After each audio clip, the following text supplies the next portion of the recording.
Before iron stoves, before chimneys, before wool insulation or glass windows, Viking households survived winters that routinely dropped far below freezing. They did not rely on constant fire through the night, which would have been dangerous, wasteful, and honestly, pretty impractical. Instead, they developed a stone-based heat management system so effective that its logic quietly survives in modern thermal engineering. For centuries, this method was misidentified by archaeologists as simple flooring or structural rubble.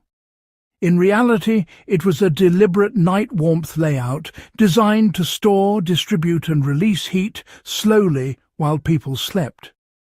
Once you understand how it worked, the ingenuity becomes, well, impossible to ignore. Why Viking nights demanded a different solution than open fires. Viking longhouses were not primitive shelters thrown together against the cold.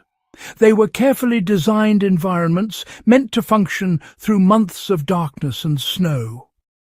Open hearths burned during the day for cooking and light, but maintaining a fire all night was risky.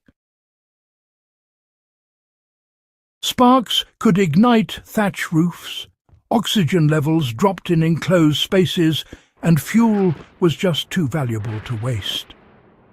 Vikings needed warmth that lasted after flames died down. Their solution was not more fire, but, smarter use of what fire produced, stored heat. How the stone layout functioned as a thermal battery. The core of the system was a specific arrangement of dense stones placed beneath sleeping platforms or along the interior edges of the longhouse. These were not random rocks. Vikings favoured basalt, granite, and other high-density stones capable of absorbing significant heat without cracking. During the evening, hearth fires were burned hotter than necessary for cooking, allowing radiant heat to saturate the stone layout.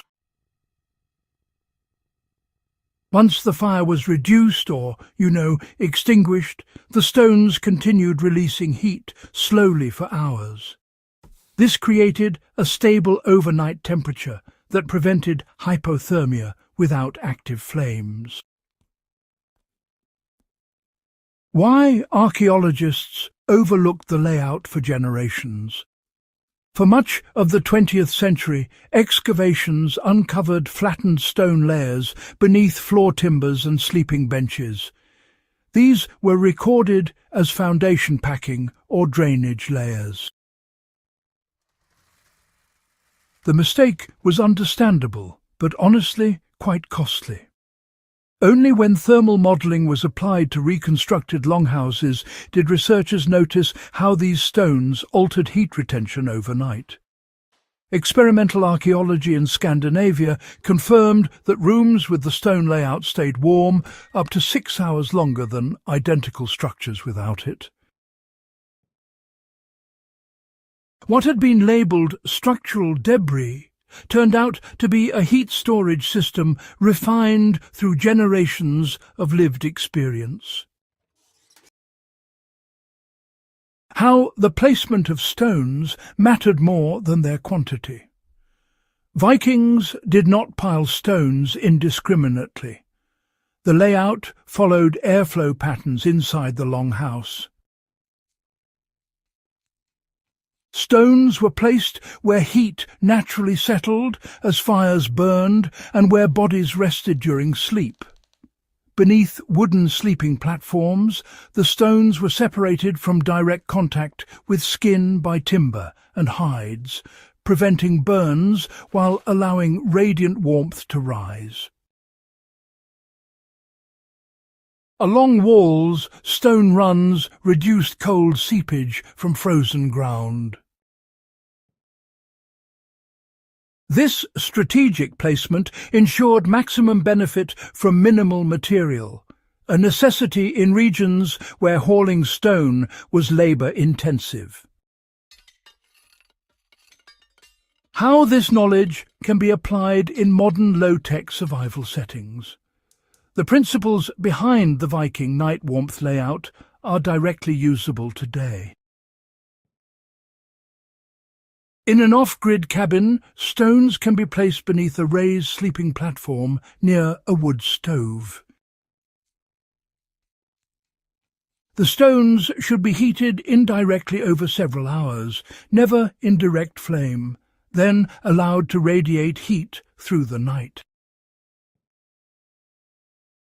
In emergency winter shelters, flat stones warm near a fire can be positioned beneath bedding, separated by wood or fabric layers. So, what experimental reconstructions reveal about real performance is actually quite fascinating. Modern reconstructions, using historically accurate materials, show that interior temperatures remained above freezing, even when external temperatures dropped well below zero.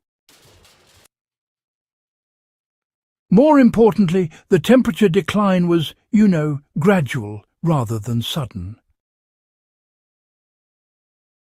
This slow release of warmth prevented condensation, reduced respiratory stress, and, allowed for deeper sleep. The Viking approach to warmth was never about excess. It was about control, timing, and, respect for materials. Fire was used intensely, but briefly. Stone carried the burden afterward.